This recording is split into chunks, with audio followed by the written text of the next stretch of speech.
that many times I'm sure that we've all taken time just to stop and reflect many times when we hear what's happening in the news or read the newspapers. Where's all of this leading to? What's going on here? And so I think that now more than ever, we must begin to look at what are the things that we can do that would put us on some firm footing in life, that will enable us to do some things and use some powers that we have, that many of us go through life never ever discovering that we have those things going for us. And part of that, I believe, is knowing what it is your life worth. What is it that gives your life a sense of meaning and purpose? Because once you find that, it puts you in your power place. See, if you know what your life work is, I encourage you to start working on it. If you can't do it all at one time, do just a little bit of it. And if you don't know what it is that you showed up to do, if you don't know why you're here, I encourage you to find out what your purpose is here. What is the meaning of your life? What will be different? Have you ever asked yourself that question? I've done that. I remember coming from a friend of mine's funeral, and I was reflecting on how much time I had left. And I went for a walk in a park thinking about this guy whose life was so promising. And I mean, he wasn't an old guy. He was quite young, in fact. And I thought about all of the things that he said he was going to do, and he never got a chance to do those things. And I started thinking about my own life and how much time I had left to do the things that I would like to do. And at that time, I wasn't sure what my life purpose was, what my life's work was. I wasn't sure about it at that time. And I thought about it quite a lot. I had some idea, but I wasn't convinced. That I don't think I felt worthy. I didn't believe that it could be me to do this kind of work that I'm doing right now. And I say to you that if you begin to take a conscious effort to find out what it is that you're supposed to do, I say that it can literally save your life. I said that it can literally save your life. 85% of the American public, according to recent studies, are going to jobs that they hate, working on jobs that do not challenge them. They get sick thinking about going. Because, see, when you go to a job and you already know how far you can go, you can already see that proverbial glass ceiling. See, when you're going someplace and you already know how much you're going to make, you already know how far you can go, you're in a dead-end position. It erodes your self-esteem. It lowers your sense of yourself. It creates an inner turmoil. It creates an emptiness in you. So I say that your life is worth finding what it is that you're supposed to do. And I'm not saying quit your job. I'm saying find it and do just a little bit of it. Just start working at it just a little bit, but do find out what your work is and hold on to it, and don't let your dream go. Don't let it go.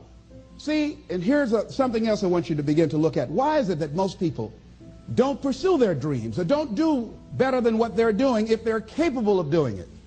I think that many of us don't go the next step because we don't know what to do yet.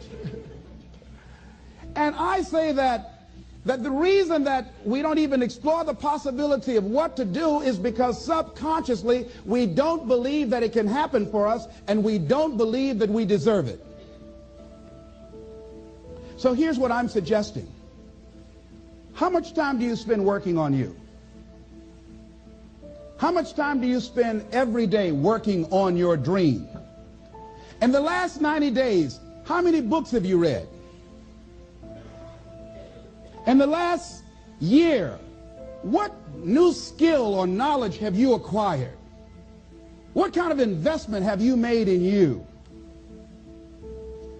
So I'm saying that as you begin to look at where you want to go, if you want to make it today, and things are changing so fast you have to literally run to stand still, I'm saying that you've got to make some conscious effort to begin to work to develop you. Here's something else.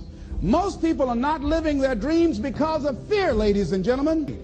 Fear, limited vision, and lack of self-esteem. is what keeps most people doing things they don't want to do. The same reason that people stay in relationships where they're abused or they're unhappy or it's unfulfilling, they can't see themselves beyond that relationship. They can't see themselves enjoying life without that person. They think that this is all that they can do. The same reason that people get stuck at a certain level in life, they can't see things being better for them. And they think that this is it and this is all they deserve. This is all they've ever seen. It's been passed on to them. And they think that this is it for them. Oh, no. I was looking what Dr. Blanton, Smiley Blanton, who is a colleague of Dr. Norman Vincent Peale, what he said about fear. He said, fear is the most subtle and destructive of all human diseases. Ladies and gentlemen, fear kills dreams. Fear kills hope. Fear put people in the hospital. Fear can age you. Fear, ladies and gentlemen, can hold you back from doing something that you know within yourself that you're capable of doing, but it will paralyze you. And it seemed like you're in a hypnotic spell. And I ask you a question, what is the benefit? What's the benefit of allowing fear to hold you back? What's the benefit of giving up on yourself? Of not stepping out on life and taking life on? What is the benefit for you? What's the plus in that? It's one of the things I had to ask myself. So I didn't want to make any mistakes. I wanted everybody to like me. I wanted to be perfect the first time I did something. It's not going to happen. You're going to make some mistakes. You're going to hurt some folks' feelings. You're going to create some enemies whenever you decide that you want to begin to take life on. You've got to ask yourself, how long am I going to allow this to hold me back? I like what Zig Ziglar says. He said, fear is false evidence appearing real. That is an illusion that we create in our mind. It is a state of mind that can be changed. So let's look at how we can begin to take some steps to restructure that fear, to begin to expand our visions of ourselves, to begin to increase our self-esteem. Webster said that self-esteem means confidence and satisfaction in oneself. Look at your life right now. Whatever you've done up to this point in time, your life is working. Whatever you have produced, it came out of you as a result of the kind of person that you have become. It's a result of your choices. It's a result of your consciousness. Now you have to ask yourself, are you satisfied with what you have produced? Is this what you want? Would you like for things to be better than this?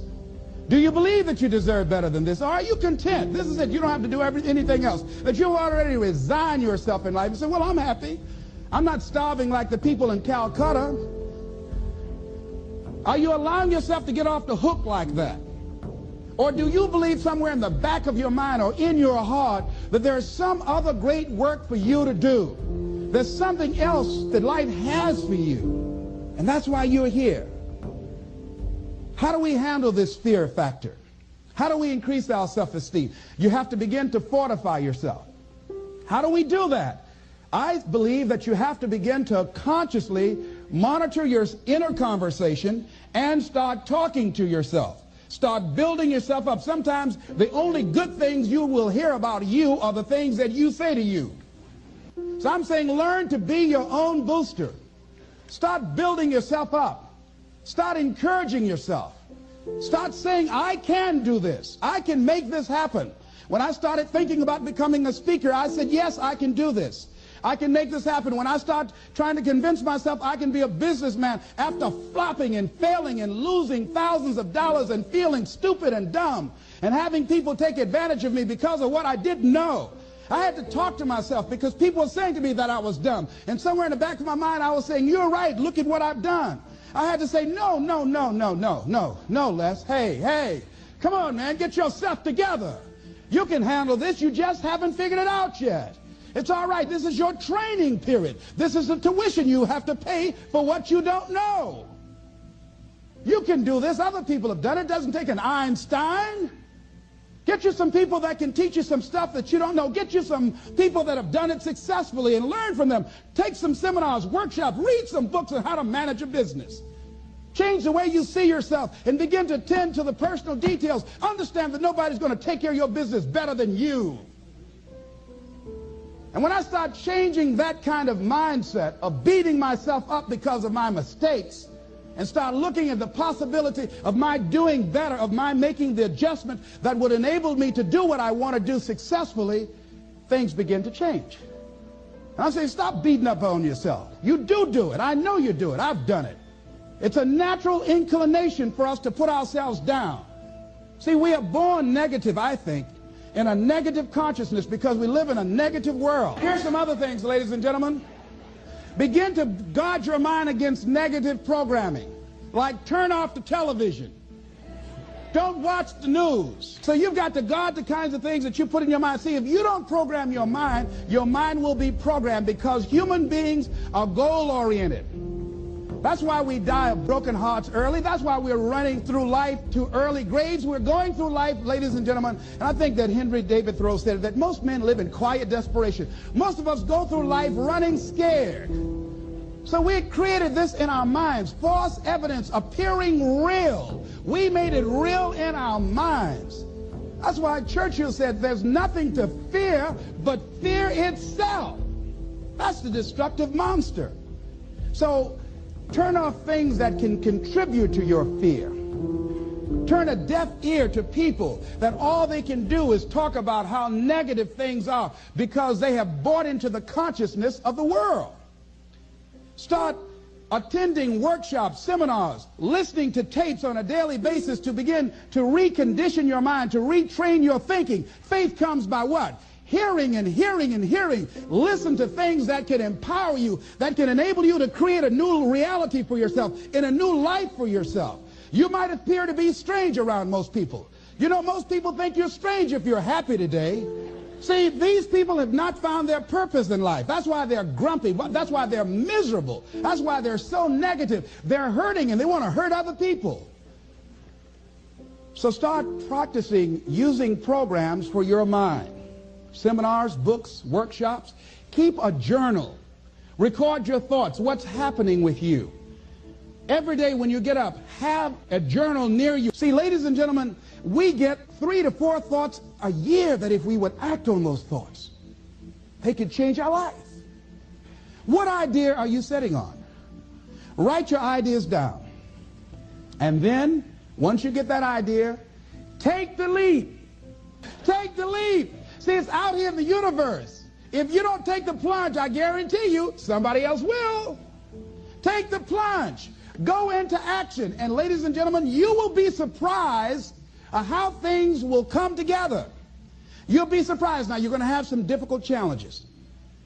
I can tell you that now. Be aware of that. Things are not going to work out exactly right. For a time they will, sometimes. And that's when life is just playing a game with you. I want you to feel good and relax. But ladies and gentlemen, go into action with your dream. And don't avoid where the fights are. Get in the midst of the fight. Get knocked down so you can learn how to fight, so you can hold your position. See, most people don't get out in the arena of life because they don't want to fight. Most people don't get out there because they don't want to get knocked down. They don't want to be dropped to their knees. But see, you're going to be dropped whether you're on the field or whether or not you're sitting on the sidelines. You're going to be dropped. So at least get dropped for something. See, that's how most people are spectators in life. You don't want to be a spectator. You want to get out in the field where the action is. And you will be amazed. After the struggle, there will be a calm period.